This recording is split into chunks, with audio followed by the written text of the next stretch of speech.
Unajua marehemu, wewe ni mwanamke ambaye una heshima na busara. Sijawahi kuona hapa mtaani kuwa na mchumba yote. Ndio mimi na heshima sana, wewe unajitunza. Na kwenye kujitunza ninakutajia.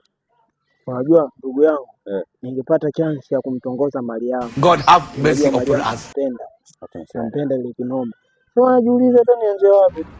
Mwambie nampenda. Huyu mbona Alafu namwambia nampenda pia. Unaona, nampenda pia. Oh, sawa. Usiniangushe. Hamna shida. Utanikubali? Nimejisahau kumbe sio Mariam. Unajua Mariam, mimi ningepata chance ya kukutongoza. Yaani ningepata ile kukutana na wewe. Ningekutana na wewe face to face. Nikakutongoza. Ningekwambia maneno mazuri. Unajua? Lakini sasa waga nafasi ya kukutana na wewe ndo waga nakosa. Lakini ningekuwa napata muda wa kukutana na wewe. Yaani hapa unajua hapa tunaonana mbalimbali. God have mercy upon us. Una akili wewe. Mwangalie. Alafu mtu mwenyewe anatongoza kwa sasa alafu unaonekana maskini wewe. Una hata hela hapo ulipo. Unasikia? Mariam.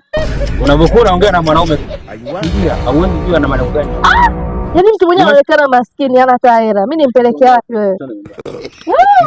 Utakosa wachumba hivi. Baadaye unachumua mamposa mganga. Wewe mimi sipendi mchumba. Mkwama huyu anaondoka. Kuna maana na kumbe mbwa.